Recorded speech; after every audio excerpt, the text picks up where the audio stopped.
Hello, welcome back to the Long Distance Love Bombs podcast. I am your host, Dr. Jeremy Goldberg, and today's guest is Kyle Cease. And I recently discovered that not everybody on the planet knows Kyle Cease, and this causes me confusion and sadness. He's so wonderful. Kyle is a former professional comedian and actor. He's had Comedy Central specials. He is a New York Times bestselling author. He's a transformational speaker. He's just such a good, profound, deep dude. And he's fucking funny. He makes me laugh a lot. I actually met Kyle randomly. I was in a cafe years ago near where I grew up. The cafe is called Joy Cafe. You should go there. It's in Westlake Village. Anyway, so I'm like doing work on a laptop and I look out the window and I see this dude that looks remarkably like Kyle Cease. And I say to my ex-girlfriend at the time, oh my God, I think that's Kyle Cease. I'm pretty sure that's Kyle Cease. And I had just read his first book called I Hope I Screw This Up, which is a wonderful book and it's a great title. Anyway, Kyle walks in the cafe and I observe him kind of trying to play it cool, like I'm not staring at this guy. And I'm like, I gotta go say hi. I think I need to go say hi and tell him I liked his book. If I was him, I would want people to come up to me and tell me they like their book, so I'm gonna do it. And I do. And I interrupt him and his partner, and he's so grateful, and he's so gracious and humble, and he pulls out his phone to text his assistant, and he's like, hey, I'm gonna give you 2 free tickets to my event next month. Are you around? And I was like, yeah, totally. But in reality, I was lying to Kyle Cease's face because the day after this happened, literally the next day, I was driving from Los Angeles up to Vancouver to like start a new life. I was moving to Vancouver. And so I had no plans to be in Los Angeles, right? However, about a month later, I bought a flight. I came down to LA to go to the event because I thought, you know what? The universe has thrust this into my life. I feel like I need to take advantage of this. And so I took my mom and we had a weekend and it was fun and I learned a lot and I laughed a lot. And at that event, Kyle mentioned that he's doing another one in a year or whatever. So I bought tickets to that one and I went to that one. And at that second event, he mentioned that he was doing this new program. And so long story short, I ended up giving Kyle lots of money to to work with him for a 6-month program, and that all stemmed from him being very grateful and giving me 2 free tickets. And now he's on the podcast, and now we're kind of pals, and it feels really good. And if you like my work, I think you're really going to enjoy and connect with what Kyle does.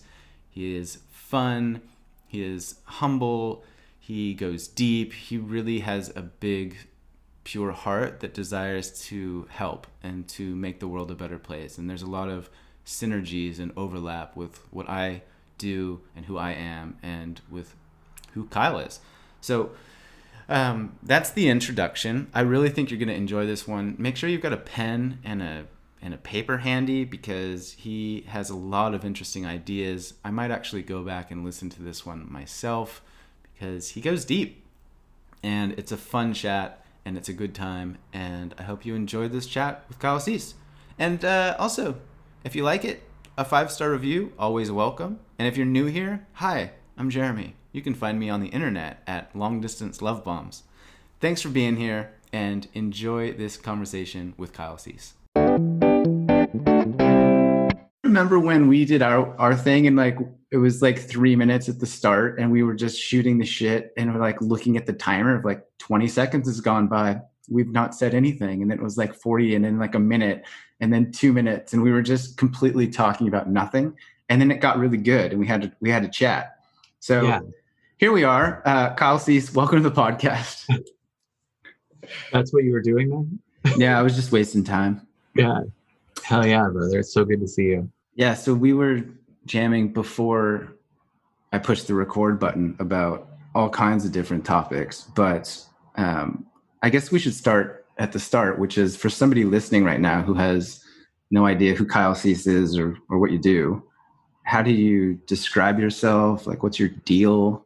What's the elevator pitch? Or boy, who are you? One thing that I kind of believe is is the universe's thing, is it's so hard to label something, you know. And every time we do a book, we're like, where do we put this? Like, is this in business? Is this in consciousness? Is this personal development? Is it comedy?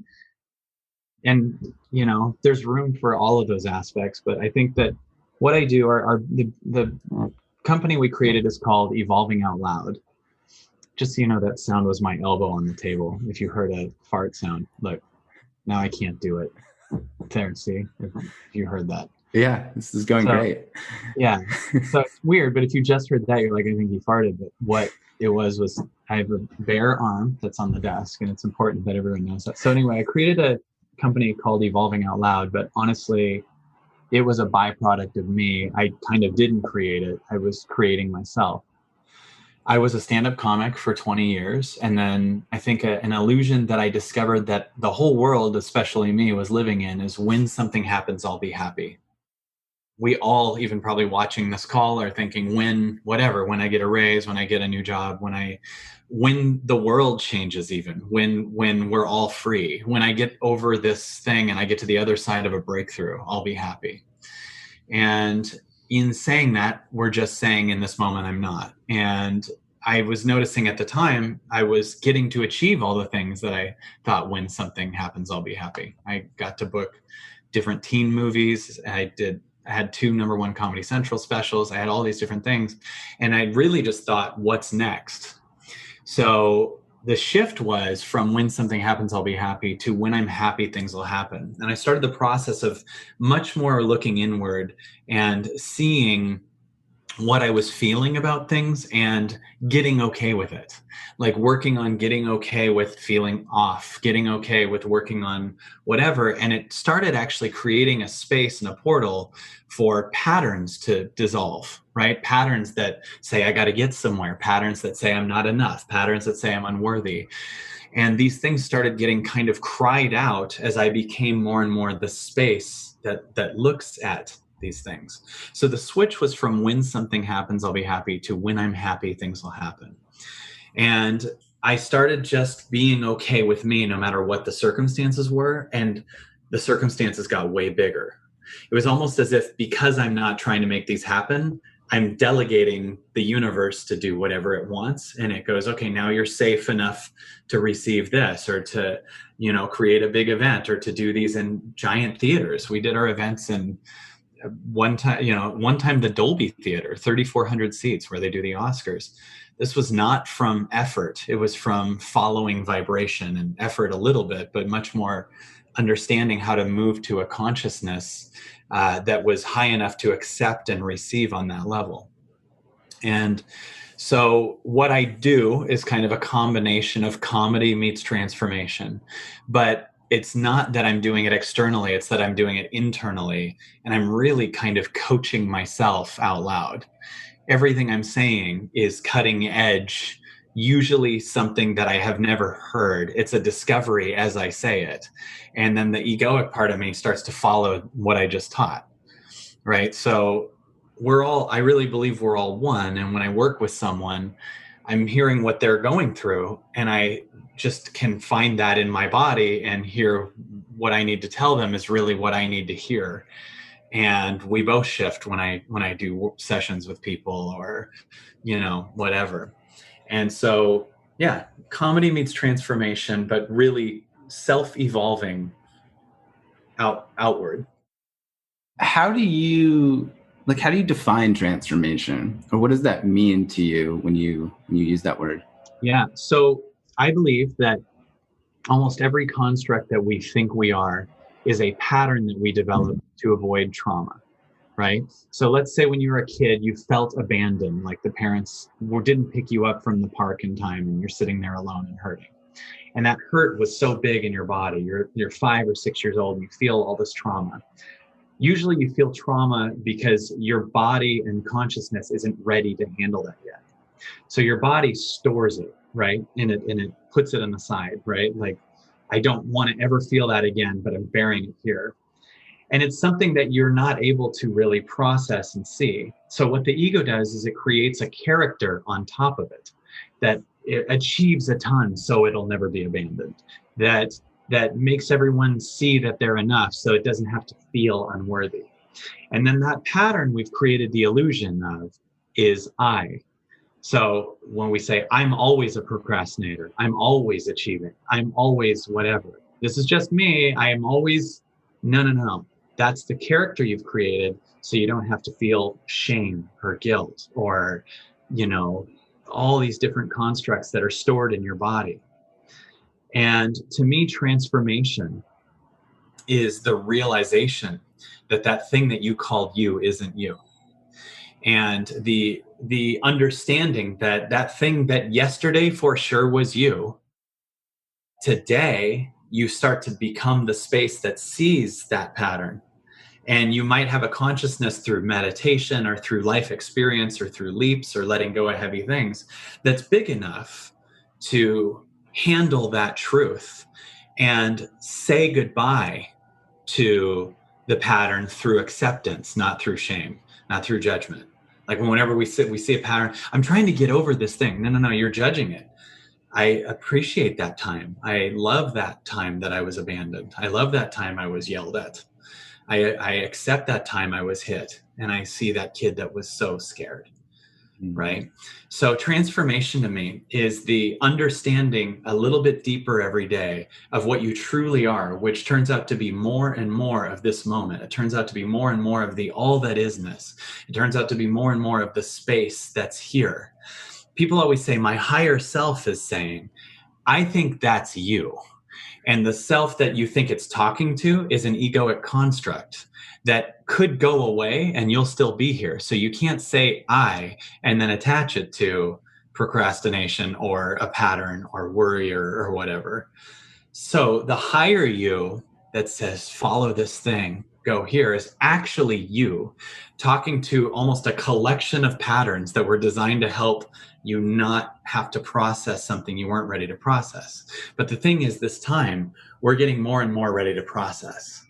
So many things have happened. I mean, 2020 and 2021 have caused us to change our patterns. Like if you lost your job last year, and you have in a pattern that if I get work, then I'm loved by my parents or I'm not worthless, right? 2020 suddenly made you have to literally sit at home and not talk at the store and start to have a 2-year meditation silent retreat. And these patterns are coming to light left and right now, right? This is transformation when you're thinking you're not enough because you don't have the ability to travel, or you're not enough because you can't do what you did before. So transformation to me is the realization that something you thought you were yesterday is not you, and it being replaced through usually tears or sometimes laughter, different types of release, it being replaced by the now. And you stop being these little pockets of patterns, and each day another one leaves and a little more opens up, right? And and then you're more here. And the more you do this work, the more you start to realize there's no separation. The only reason you see separation is you're still living within a pattern versus the all that isness of its realization and release. Yeah, it sounds a lot, maybe I'm misinterpreting, but it sounds like the word that comes up for me is identity. And, yes. And it seems like a lot of what you described is a confrontation of identity, or perhaps an exploration of identity and what it means to be me. Is that fair? Yes, because it's very hard to release a pattern if you think it's you. Right. And so when you said, I'm a banker, I'm a football player, I'm a whatever, and then you get fired from your job suddenly, and you associate the job with who you are, it's as if you as a human entity got fired. Right. Yes. And that creates a lot of head fuckery for people, I think. So you could think who you are as your reputation or your bank account. I'm someone who's always broke. I'm someone who's always rich. Well, if that changes now, you are dead. Right? If that changes, you're actually dead if you are that. I'm a millionaire. Okay, well, that changes. Now and this is why there's actually some of the highest suicide rates are people who went from incredible abundance financial abundance to slightly less, but still totally abundant. Right. And they have an identity that who I am are the 10 Porsches, or who I am are the whatever. And I don't know who I am if I go from making 10 million a year to only 1 million a year. Like, this is like a major place, right? Because my striver isn't working, you know? And so even when we have a thing we see as positive, tying that identity to you, I'm married. Okay, I'm rich, I'm successful. Well, now if that goes away, you go away. Yeah, I've read some stuff about, for example, a billionaire comparing themselves to a friend who has $10 billion and feeling inadequate, not enough, unworthy. It's like, you're a billionaire. Yeah. Like, and it still persists. And so I think it's an important distinction for those listening, is that we have this perception as a society or a culture that a certain number in a bank account will suddenly make it all go away, or a degree will cure your imposter syndrome, right? And the reality is more significant. It also implies a certain bank account number is your source of security or freedom, which means you aren't, right? It's literally not about me in this moment. It's about if I get enough money. But weirdly, I've seen people make a ton of money and get more insecure, right? Like, what if they take it? What if I lose it? What if it's taxed? What if it's whatever, you know? And then money will be freedom. No, I've seen people make a lot of money and get more scared and more lost. I mean, you know, so it's not these things. You have to get, and if we're talking money, you're the source of every dollar you made. Let's think of that.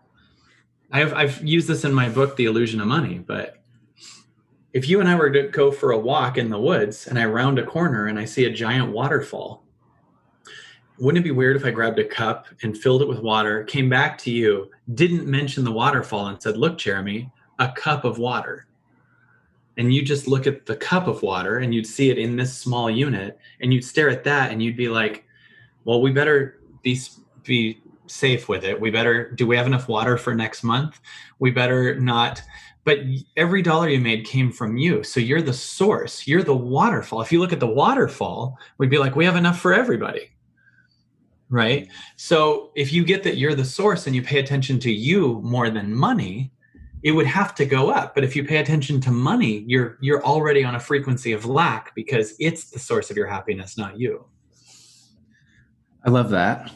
And for somebody listening who's like, this is really deep and I'm a little bit over my head right now, hypothetically, when you talk about transformation and like a starting point, like, what is a practical way that someone can start day to day to shift these patterns, to reflect on their identity, to become more isness and presence?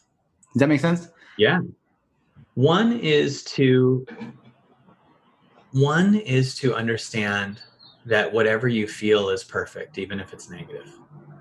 Whatever you feel is perfect, even if it's negative. Here's another thing. Take your focus off of the thing that's triggering you and be with what you feel. Like, use the thing first to trigger you. But if I had two dudes and they had the same situation, and I said, this guy here is angry, and I said, this guy here is angry because someone cut him off. Your focus on this guy is on his feeling. Your focus on this guy is the dude that cut him off. So when people complain to their friends and they say, I'm so annoyed at my work, your friend goes, oh, your work's a piece of shit. And we're now ignoring our body, and we're together connecting to each other like an addiction to avoid the feeling. So when I work with people, where I go is, what do you feel right now? And a lot of times they can't even say that. They're like, they'll say a second of it, and then 90% is about a reason, right? I'm so annoyed, like my ex-husband, blah, blah, blah, da, da, da. What do you feel right now? Just like, it's just crazy. We go through this all the time. What do you feel right now? And it's like, they don't know. And so one thing for transformation is to go a higher percentage of your focus goes onto what you feel. Like, you start off with like, oh, that person's so annoying, and to me, what's it bringing up for me? That person never sees me. What do I feel about that? What's that bringing up? I feel unloved. when you start to get here, then you start to realize, because I went through that as a kid every time, this person is actually triggering the pattern that you're trying to avoid, right? Like, I feel unloved, like that time my mom did. I feel abandoned. It's weird because we all have different feelings about different things. You'd think we'd all have the same feeling about everything if the thing was the factor.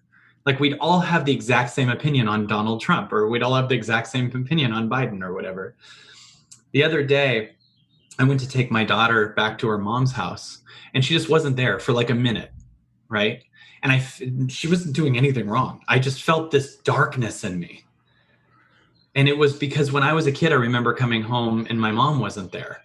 And because I'm 5, feeling abandoned, and it was a trauma moment, right? So for transformation, I didn't sleep at all last night. And so I'm like, I don't know how tangential I am or annoying, but maybe it's also really good. But to answer your question, one is, when you're triggered by something, spend more time focusing on what you feel. Like words like unloved, guilt, shame, lost, alone, scared, or the sensation. I feel like a bubbling in my throat, or I feel a trap in my stomach, right? Feel those things. Make them okay to be there. Like, it's okay that there's a trap in my stomach. It's okay that I love that there's a feeling of guilt. I love that you're allowed. Now you're creating a space that allows this thing that you're used to running from.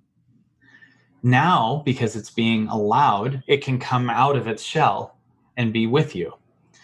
Part of its pain is that you're always resisting it, right? So let that come to light, and then allow yourself to be the space that's completely looking at what it feels, right? Yeah, like this idea of the thing that you avoid, you're giving power, right? You're giving your own power away. And you have this trick that I love where you say, I love that I've seen you use on many clients. Do you mind unpacking that idea? Yeah. So if someone says something like, I just know that my ex is going to be with someone else. And I have them go, and I love that. Because is the problem that your ex is going to be with someone else? Or is the problem that you're trying to control what your ex does versus accepting it? And is that hitting a trigger in your body? So you might go, if my ex is with someone else, I feel alone. And then I'm going, and I love that, because alone isn't a problem. You're just in resistance to feeling alone, right? So try it with anything. Think of a thing, like even if it's I'll die alone. Like it's crazy, because what we don't get is people are like, but I don't love that. The circumstance is happening no matter what. You get this great option of being at war with it or freed from it, right? Even if it's something that you think would be impossible to say, like, we could go to war with another major country, and I love that. You're not saying I prefer that or I'm aiming for that. You're saying I accept it, right? Because what most of us do is we try to take actions out of the avoidance of something, right? Like, I don't want to feel shame, so I'm going to build a business. Now you're literally building a business out of the avoidance of feeling shame. But God was trying to pull the shame out of your body. So your business is just distracting us from your shame and the release of it. So God's going to knock down your business over and over and over again because it's trying to get your shame out. I don't want to feel alone. Well, you're about to feel God if you would accept your aloneness. So I'm going to go on a dating app. Okay. I say this on a dating app, but I'm going to go on a dating app right now. Okay. Well, now you get to bring a person into your life when you were going to feel alone. So now the person is a drug and an attachment that's helping you avoid a pattern that was trying to come up. This is what most relationships are. I have you, so I don't have to feel alone, right? But what would happen if instead of bringing someone in that second, you just sat with the aloneness?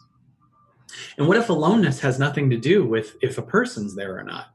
I mean, we've all felt alone in a crowd, and we've all felt connected alone, right? So what if the factor of aloneness is that I'm judging it? is that I think I should be somewhere else.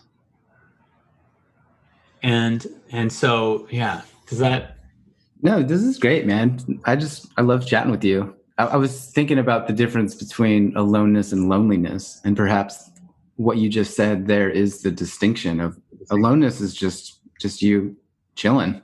But when you start to assign judgment or expectation or avoidance, then it may transform or transmutate into loneliness. Yeah, that's exactly right. Yeah. Okay. So how do you not do that? Or like you've touched on it. I mean, you've worked with so many people by now. Like, what are some common things that you are like tired of answering, or you're like, man, I wish everybody knew this, or because for example, I see people myself, and you've worked with way more people than I have, but like I see people get stuck in these patterns that are so obvious from an external observer, but they don't actually realize they're in the pattern, that they don't realize that the belief is a choice, so to speak. And so how do you help people create more self-awareness? One thing I do, actually, this is probably not what you were looking for, but it's kind of crazy. But if I see someone's in a pattern and I'm inside going, why don't they see this? Then I notice that my voice saying that is my trigger. And I can see that there's a me that thinks other people should be somewhere else. So I must have that with me, right? Like I'm in judgment about where they are. I also know that where they are is perfect, right? So if I find myself thinking something should be different, I'm still in a war with what is, or I'm trying to get them to the other side. So the first thing I'm doing is I will be working with people and I'm looking at me, and that brings a higher me suddenly to them, because I'm like, oh, like, so I then go, oh, love them in their not getting it. Love them in their, because that's what I need. There's something I don't get, so I need to be loved in that, right? But I still also get what your question was, which is, what you said, what's the most common thing that I hear, or that I know what you mean by wishing everyone would get. And just increasing self-awareness, I suppose, is a root question, because I feel like that's the crux, isn't it? Yeah. I think it is that love that thing. It's like there is a me that is just so, and that's fine. Like I'm just going to go broke, and that's fine. No, the whole thing's going to fall apart. That's fine.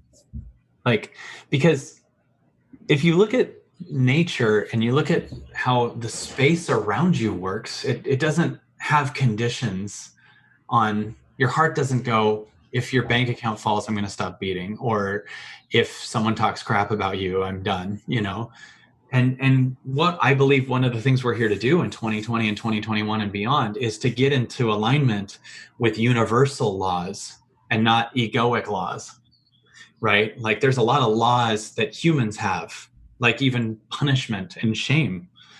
That's not happening within the trees. Like they're not, it just grows up, and learns from its mistakes and keeps going forward or readjusts, That's our job, is to heal through love, right?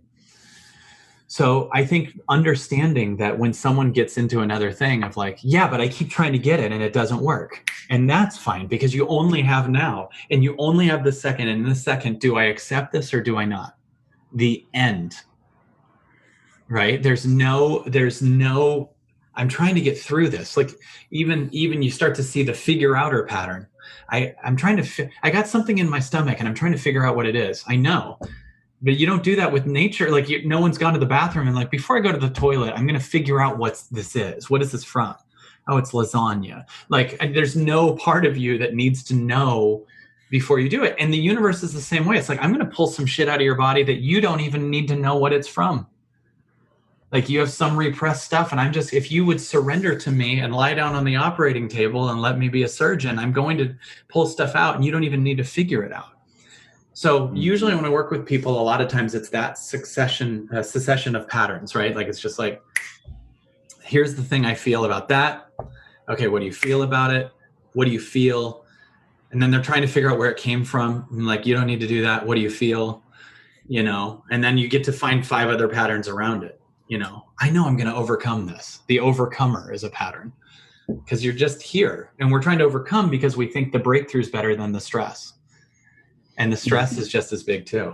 Yeah. I like this idea of like archetypes. Like another one for me a while back was like the the grinder or whatever. And you see this on social media is like sleep when you're dead and like out hustle and out work. And so for me, I had this story that it had to be hard, right? Or Well, and the idea is that sleep and meditation aren't productive.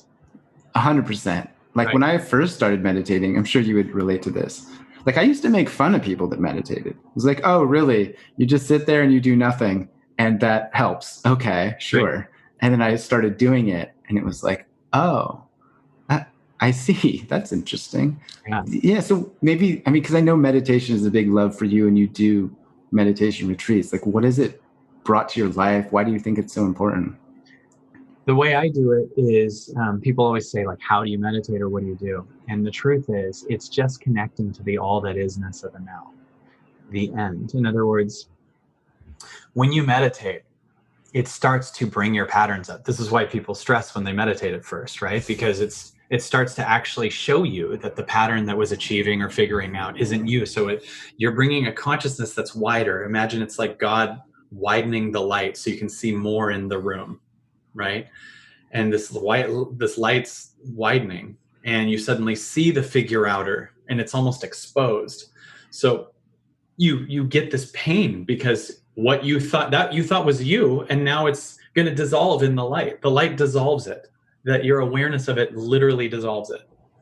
And imagine 2020 and 2021 and beyond, or God expanding this light. Well, meditation is doing that too. You're just consciously seeing what's being done so you don't have to feel like a victim as things are falling apart. You're going to see the core things that are being released too. So when I meditate, I sit and I listen and I notice patterns coming up. I notice different feelings in my body. I notice feelings of confusion. I notice feelings of lostness. I notice pain. And sometimes it's really jammed. Sometimes people meditate and it's so bad. It's because they have a whole series of patterns in their body that have been calcified, right? And you just keep going. And there's like a second where the light's even wider. And it goes from being this wall that you got to get through to suddenly, and then you're seeing the whole thing. And when we do our meditation retreats, people will listen for like an hour to an hour and a half of silence, and they feel at the first day or two really off. And then but I also know it's like their balloon's ready to pop. Like I'm just like talking to them for a couple minutes and it's just massive release because you feel off because you're more than now than that construct that you thought you were. Mm-hmm. So it's bigger and it's wider. And the thing you thought you were is now about to die through love. And so you feel like death, you feel this crazy thing. So meditation, I'll wake up. Sometimes I do a couple hours. I'm starting to be in meditation all day now, like just through decisions, through like little things like, oh, that person's triggering me. The me yesterday would have gone and fixed it. The me now is just like, let it be there, Yeah. And so I listen for a couple hours. And here's all the byproducts of meditation when people say it's not productive. One, you change your frequency. So a lot of the people you were going to connect with that day, you might not, because you might have been calling to fix something because your people pleaser wasn't seen, or you're calling to do a job that actually on a higher level you would never do. You also create a receiving that actually is able to bring in more abundance. You lose a lot of addictions because your addiction patterns that were there are suddenly seen. So you save money on all kinds of stuff. Like I meditated fairly recently. I'm now back to raw vegan. I'm off of coffee completely. And I'm just getting so much more present now, right? But meditation brought that up. It was like, you're now on a higher frequency than coffee. I want you to not drag yourself down with it, and do you ever get ideas in meditation? Like I keep a little journal, like a little moleskin next to me. Has that ever happened to you? Always. And the more I do this, the more now I still see I'm the space that the ideas came from. So I'm more excited about this space. So I do. I'll be meditating and I'll have a major, like that's a $10 million idea right there. But it came from me. So I'm going to stay on it. It's like going in an elevator and it's like floor 10 is insane. And it's like, I'm going to keep going up though. So it's good to have ideas and even write them down. It's also big to remember the idea isn't bigger than you. Mm. And then you'll always have a million more ideas because you're the source of them again, more than the thing. But also you're in a practice of making decisions that are higher frequency and expansive when you do that, versus only protective, right? Only don't hurt me moves. Like, we're here also to expand ourselves and go to a frequency that is just willing to lose it all for the truth of what you are. And one thing that I asked myself this year as my intention is, as far as why am I on this planet? Why am I on this planet? And my answer is to find out what I am. Some people move as if theirs is to make $1 million company, and that's fine. And some people's is just to avoid getting hurt. And some people is whatever, you know. Mine, I will give up the company to find out what I am. I will give up whatever I need to. I'm following my highest truth, and it's getting to be so clear, and it's a higher calling to me than an external source. And it's telling me to do this thing, and it's always right. And sometimes I lose some things, but then make space for a higher gain that's not just external, but how I feel in the moment, right? And I'm just starting to feel good all the time. I'm starting to feel magic all the time. I'm starting to see synchronicities constantly. Like last night, I was with someone, and they said a thing, and then I said a song, and it came on, and they were like, whoa. And then it happened again later. It's just so synchronistic when you're in this thing. You can whatever, chop it up to coincidence or whatever, but you've trained yourself to see the magic versus the problems. Like, we in synchronicity find all the problems on a low vibration and don't see the synchronicity of, in our bad mood, I magically can find shit everywhere. Right? Yeah, like life becomes like a treasure hunt in that sense, or a scavenger hunt. You're like looking for it. Right. Or not looking for it, but just being more aware of it being around you at all times, I suppose. Yeah. Right. So you've touched on this idea of loss or grief or death a couple of times. I was curious to get your perspectives on that, because it seems like a large part of change, or letting go, or, you know, stepping into something new. For example, imposter syndrome will come up, and you have to let go of who you are and what you think you are and your beliefs and your old stories, etc., to grieve, essentially. Do you have any thoughts on grief or loss, or the ramifications of expansion? Yes. The only death that we have to deal with in this body is the death of what we're not. Because you don't have to do anything when you actually physically die, right? Yeah. But every death that you get to witness through this body is not you. You will experience it for a while, and it comes up, and you'll find a new moment. I'll get excited now. I'm just like, oh, I'm in agony right now. Fuck, I'm about to, like, a part of me is about to, a story that I thought I was yesterday. Like, all the magic shit I did with this thing in me. What will it be like when that's gone? Right? Like, that kind of comes up, right? Death, the only thing, that everything that you are is now, and that can't die. So everything that is falling apart is not you. It's a construct that you use to hide from the now. And so death is completely awesome. It's a part of you. It just takes you to more you. It heals your body. It heals the aspects of you. Everything that's supposed to go from you is perfect. You know, I one time did a meditation. My mom died in 2017. And I one time, maybe a year and a half ago, I did a meditation, and I felt what felt like, you know, when a soda, like you see a bubble come out of a Sprite and like from the bottom that had been sitting on the bottom, it's just there, and then it goes up like it's time now, you know. It's so weird if you think of that, they're there. But anyway, I felt this bubble come up in my meditation like that. And then I processed it. It went through, like, I felt it, and it was my mom laughing. And I just heard my mom's laugh very clearly. And then it went away. And then I couldn't hear my mom's laugh as well. Like, I actually can't remember it as well now. Mm. And when my mom physically died, and when we mourn someone, what we do is it's almost like we grab onto them still and hold them in our body. Right? I miss my mom so much, and I'm going to be in somewhat acceptance of her dying, quite a bit of acceptance of her dying, and then some denial of it. So it's like almost a part of me is still grabbing her, going, no, like I'm not ready for mom to die yet. So there's a mom in here, and then we have this like feeling. And I meditated, and then one little came up. And this started the revelation that was first really depressing, but then really freeing. My God, at one point, my mom won't even be a memory ever to anyone. At one point, my daughter, my best friend, my daughter won't be a memory. At one point, I won't be a memory. Now, this sounds really depressing and painful, but it also brings to light the truth of this, which is that there is this magic permanence on the other side of accepting that this is temporary. Like, because I've accepted that my time with my daughter is temporary, I so much more enjoy it. Right? Versus like a lot of us move from the forgetting that this is temporary and the constant trying to save everything that we don't enjoy anything. But we actually enjoy, I think, a theme park like Disneyland, we enjoy so much because we know we're going home at the end of the day.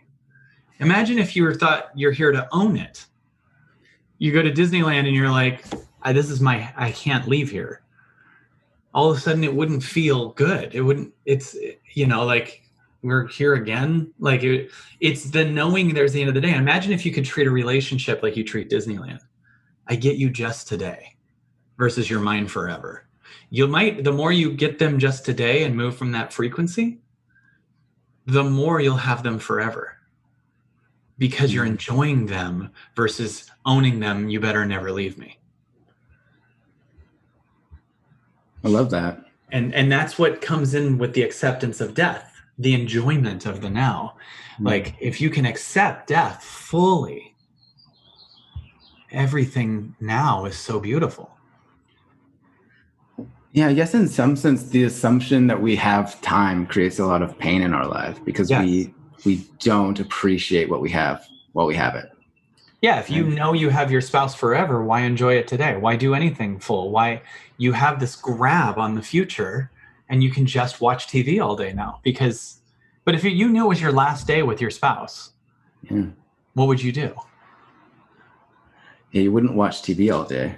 You wouldn't have one, probably. Yeah, you'd just be like, if it was your last day.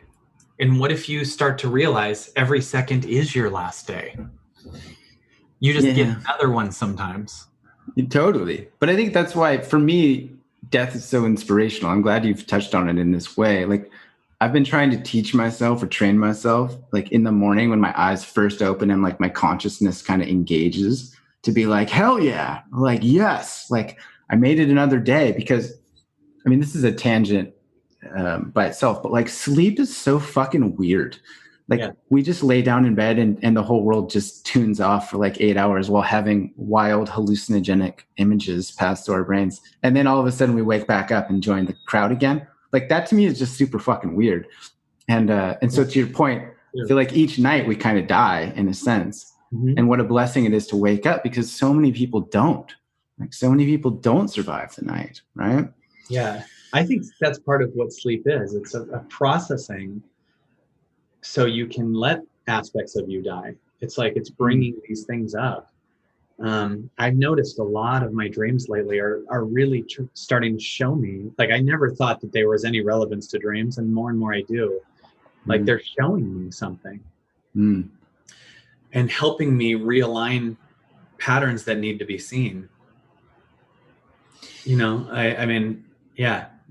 Yeah, I totally agree. Like I used to see those big, like 600-page dream analysis books, and I was like, what? Like, how could that possibly be anything? And then more and more, like perhaps it comes with aging or perspective or something. I'm like, that was fucking weird. What was just in my body and my brain last night? Like, I need to ponder what just happened. Like, surely there's something in me, subconscious or otherwise, that is trying to. Dude, this is an embarrassing dream to tell you, but I'm going to. One time I dreamt that an ex was with a new guy.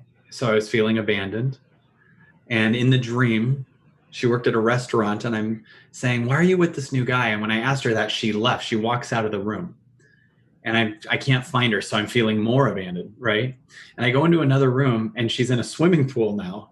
And I'm asking her, why is she with this new guy? Why don't you just talk to me? Would you open to me about it? But I didn't realize till later, when she got in the swimming pool, she was my mom, not, I know it's a little crazy. Don't hear it in the weird way, but hear it in the don't leave me, mom, abandonment pain that was there. Yeah. Like I didn't even realize during the dream, she's my ex and now she's my mom. It just, in the dream, it's all one fluid thing. But in my body, and at the time I was feeling abandoned by her. Mm-hmm. So it's like my dream was telling me, she's not what you feel abandoned by. Your mom is. And you're a little boy that feels unloved because your mom, showed up late to pick you up from school or something. And now that's what's hurting, not this current ex here.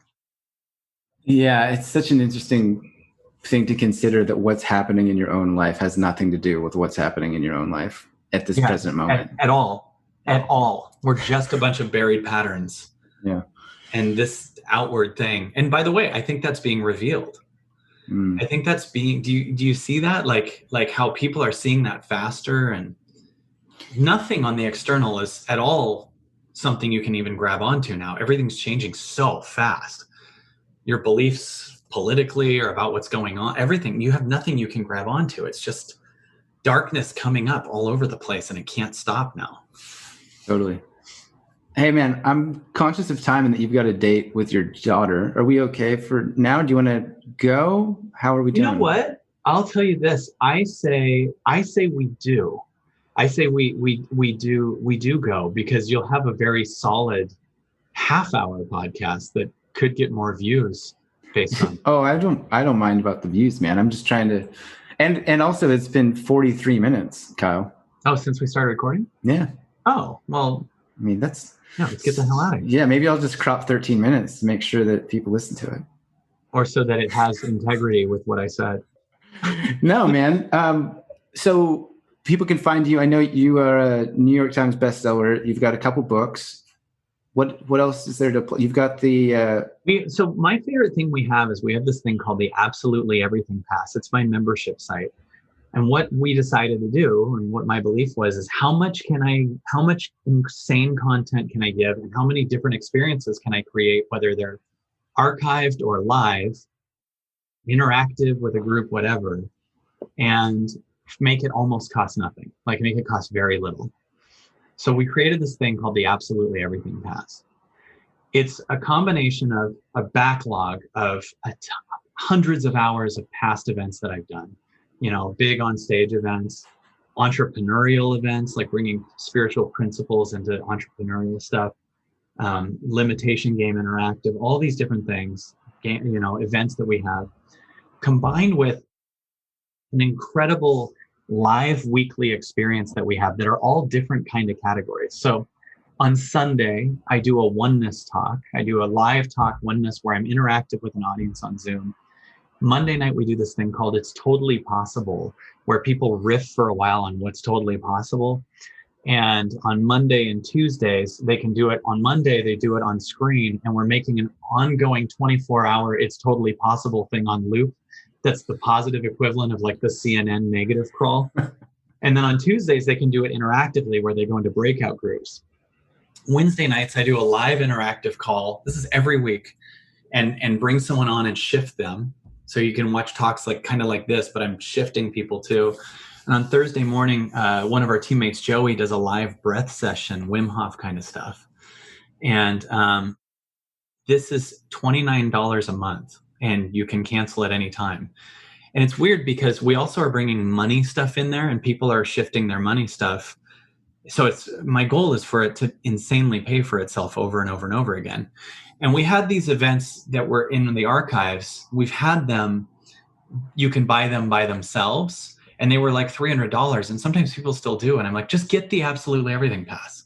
Like, it's all in there, and it's $29 a month, and you can cancel it. So for 1 month, you could just watch all of it, be on live calls, be in an interactive thing, have tons of support from a community. there's thousands of people on it. It's insane. And so that's the best access point to me. And then there's people that do one-on-ones with me too and stuff. And that's all at kylecease.com. I think it's kylecease.com/everything. Yeah, I'll put a link in the show note. If you're listening, click on it below. Bro, I just love you, man. I have so much time for you, and I really appreciate you. Just all you do in the world. Thanks for coming on the podcast. Thanks for being a pal. And just sending you so much love, man. I love you too, brother. I think you have a huge heart, and I'm so grateful that it's been a while since I've seen you, so I'm so grateful. Yeah, we get to hang out, and man, give me a call anytime. Whew. He's good, right? Dude is fucking funny and super deep. I loved it. And as mentioned, you can check him out online. I'll include links to that stuff in the show notes, including the Absolutely Everything Pass that he mentioned, which has dozens of hours of his material. You can actually watch the events that I referenced in the introduction. So the 2 events that I attended, I believe, are on there. You can check them out. And that's it. Thanks for being here. Thanks for the support. If there is a friend or loved one that you think would like this episode, please do send it along. It helps me to create a bigger impact. And also, if you could take 14 seconds of your life and leave a 5-star review, that really does help. It helps to spread the word, it feeds the algorithm, and it legitimizes me when I approach guests to be on the podcast. I can say, look, I have 732 5 stars. I am sane and honest and kind. Come, talk to me and share your heart with the world. So all of that helps. That's it. I hope you have a good day. I hope you keep smiling, and I will talk to you soon.